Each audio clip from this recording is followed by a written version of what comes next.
જે દીકરાને જે દીકરાની વહુને એના બાપ બાપુજી કે સાસુ સસરામાં હેત હોય ને એ તો ભાઈ મોઢામાં કોળિયા લઈને ખવડાવે ભાઈ.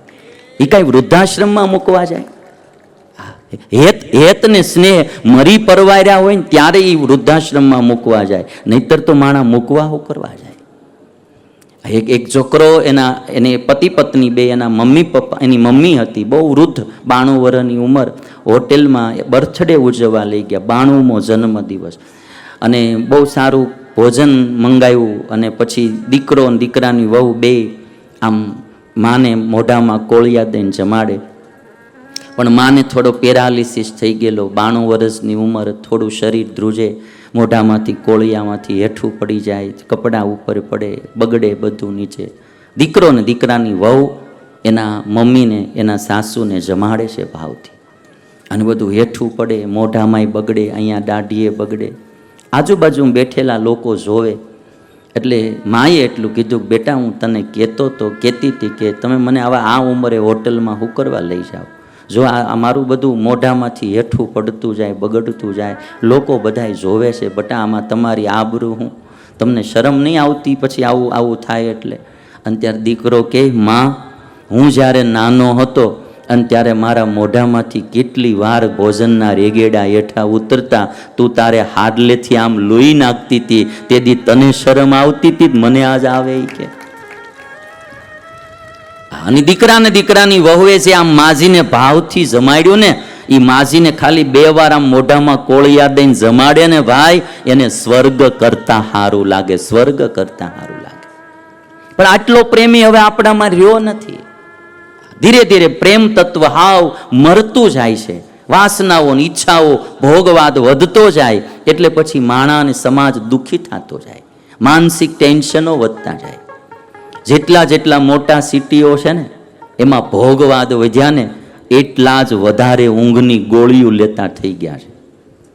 ખાલી ભારત દેશની વાત નહીં કરતો, મોટા દેશોની નામ ન લેવાય. 1-2 દેશ તો એવા છે, અહીંયા હમણાં મારે જવું છે એટલે આપણે નામ ન લેવાય, પણ ત્યાં મોટા સિટીમાં ઊંઘની ટેબ્લેટો વધારે લેવાય છે. શું કરવા? માણાને ભાવ પ્રેમ મળતો નથી. એકલો માણા, એમ કહેવાય કે પ્રાણ વિનાનો માણા હોય ને એ મર્યા પછી હળગે, અને સ્નેહ વિનાનો માણા જીવતો હળગે છે ભાઈ. પ્રાણ વિનાનો માણા મર્યા પછી હળગે સ્મશાનમાં, અને જીવતો માણા તો બિચારો, સ્નેહ વિનાનો માણા તો જીવતો ઘરમાં હળગે. એટલે આજ મારે એ કહેવું, પરિવારમાં ભાવ પ્રેમની ગંગા વહેવડાવો. પતિ હોય તો પત્નીને એટલો ભાવ પ્રેમ આપો. પિયર જવાનું કીધું હોય ને 5 દી 2 દીમાં પાછું આવવાનું મન થાય ને એમ પત્નીને રાખવી જોઈએ. હા, એવી રીતે. અને અમારે શું વાંધો વાત કરો, અમારે છે નહીં કંઈ. એટલે અમે તો એકદમ ધડાકે બંધ આમાં વાત કરીએ કે, પણ હાવ પછી ખોરી વાતોય નથી, કારણ કે પત્નીને રાખવી હેલી, હાવ પારકા છોકરાને રાખવા ને એ એના કરતા કઠણ છે ભાઈ. પણ અહીંયા એક કોઈ બી છોકરો આવ્યો હોય તો એની માં નો સાંભળે, એવી રીતે તો અમે એને રાખીને રાખી દે. હા, એવી રીતે ભાવ પ્રેમ. બીજું શું કરવાનું છે? પતિ હોય પત્નીને ભાવથી રાખે, પત્ની હોય પોતાના પતિને ભાવથી રાખે. એ સાંજે આવ્યા ઘરે તો એને ગરમ કરીને જમાડે, એને નાહવા માટે પાણી તૈયાર કરી દે, ગરમ ફૂલકા સરસ મજાના ફૂલાવેલા ઘી ચોપડીને જમાડે. એક તો ખાવું જ પડશે મારા હમ, એમ કરીને જમાડે. આખો દિનો ફેક્ટરીમાં જે કંઈ થાક લાગ્યો હોય ને એ બધો ઓગળી જાય ભાઈ, ઘડીકમાં ઓગળી જાય. હવે આટલું ન આવડે તો મારે કેટલું શીખવાડું? આમાં નહીતર હું આમાં વાંધો કેટલો એ તમે કહો લો. હાલો આવે ત્યારે ગરમ રસોઈ કરીને જમાડે, કેટલું સારું લાગે. બા બાપુજી સાસુ સસરા ભેગા રહેતા હોય, રોજ સવારે ઉઠીને એને પગે લાગીએ, જય સ્વામિનારાયણ, જય શ્રી કૃષ્ણ, જય સિયારામ, જે બોલતા હો, જય માતાજી બોલીએ, પ્રણામ કરીએ, કેટલું સારું લાગે. એને બા આશીર્વાદ દો, અમે જીવનમાં સુખી રહીએ, ભગવાનનું ભજન કરીએ, બાને કેટલું સારું લાગે ભાઈ. સાસુ સસરા બા બાપુજી હોય એને આપણે પ્રણામ કરીએ, હાજા માંદા એને ખાવાનું પૂછીએ, એને હાજા માંદા હોય ઘડી પગ ચંપી કરીએ, ઘડીક પાસે બેહીએ. વડીલોને પછી બીજું કાંઈ ઈચ્છા ન હોય, એની પાસે ઘડીક દીકરાના દીકરાઓ બેહે, ઘડીક પૂછે, દાદા તમારે કંઈ ખાવું છે, દાદા આપણે કંઈ બીજી ઈચ્છા છે તમારી, અને એને 2-4 વાર પૂછો ને એને બહુ સારું લાગે. તમારે ધંધા બિઝનેસનું કામ હોય, કંઈક બહાર જવું હોય ને તો એટલું પૂછાય, બાપુજી હું 2 દિવસ માટે સુરત જાઉં છું, પરમ દિવસે આવી જાય છે, તો બાપુજીને સારું લાગે.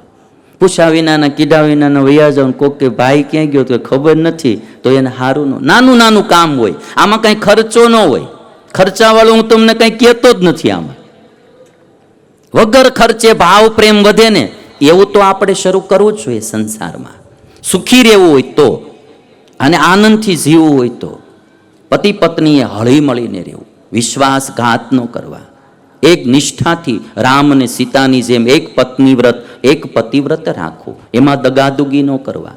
ભોગને વિષય તો ઘડી ખારા લાગશે, પણ જીવનને ઝેર બનાવી નાખશે, લાઈફ આખું ઝેરમય બનાવી નાખશે.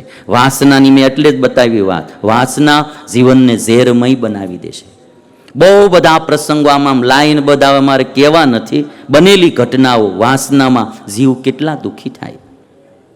એટલે આપણે બધાએ ઘરમાં પરિવારમાં પ્રેમ વધારવો, એકાબીજાને ભાવથી જમાડવા. અમારે સ્વામિનારાયણ ભગવાન હતા ને, સાધુની પંક્તિ પડે, તમે વડતાલ જાજો, સાધુની ધર્મશાળા છે, 496 વખત સ્વામિનારાયણ ભગવાને પંક્તિમાં ફરી સાધુને પીરસીને જમાડ્યા છે ભાઈ.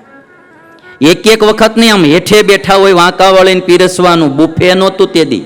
એક વાર નહીં, એક વાર 1 ટકે જમવા બેહે, 5 થી 7 વાર સ્વામિનારાયણ ભગવાન પંક્તિમાં ફરે અને ભાવથી સાધુને પીરસીને જમાડતા ભાઈ. હા, આવો એવો અવસર હોય, પત્નીનો જન્મદિવસ હોય ને, તો પતિએ પણ કહેવું જોઈએ, તમે આજે દેવી જમવા બેસી જાઓ, હું પીરસું, લાવો આજે. ભાવથી તમે એને પીરસો જન્મદિવસે, એને કેટલું સારું લાગે. આજે તમે રસોઈ બનાવતા આવડતી હોય, પીઝા તમારે જ બનાવી દેવા જોઈએ તે દિવસે. આવડતું હોય તો, ન આવડતું હોય તો કાંઈ નહીં. હા, આજે તમે બેસી જાઓ, હાલો હું તમને જમાડું, અને એકાદો કોળીઓ લઈને એને મોઢામાં આમ તમે પીરસીને જમાડો ભાવથી ભાઈ, કેટલું સારું. જન્મદિવસમાં ગિફ્ટ ન લઈ દો ને તોય એને સારું લાગે હો ભાઈ. હા, નાની ક્રિયાઓ સ્વામિનારાયણ ભગવાને આ બહુ શીખવાડી છે, સંતોને ભાવથી પીરસવું. જો અમારા સ્વામિનારાયણના સાધુઓમાં તમને હું એક વાત કહું, આ અમારા સાધુ નાનું મોટું કોઈ પણ કામ કયો, આ ખાલી આશીર્વાદ દેનારા સાધુ નથી. આને રસોડું કરવું પડે તો બધા રસોડું કરે, વાસણ ઉટકવા પડે તો બધા વાસણ ઉટકે, સંડાસ બાથરૂમ સાફ કરવાના થાય ને તો આજે એ સંડાસ બાથરૂમ બી સાફ કરી નાખે. એ કોઈને ચીંધે નહીં. એક ક્રિયા જાતે કરનારા બધા જ તે.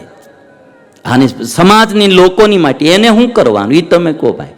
એને કોઈના નામે 1 રૂપિયાની પ્રોપર્ટી નહીં, કોઈનું બેંકમાં ખાતું નહીં, કોઈના નામે કોઈ પ્રોપર્ટી નહીં, કોઈ વસ્તુ એના નામની નહીં ભાઈ. એકદમ નિસ્વાર્થ ભાવે સત્સંગ અને સમાજની સેવા માટે જીવન જીવવાનું.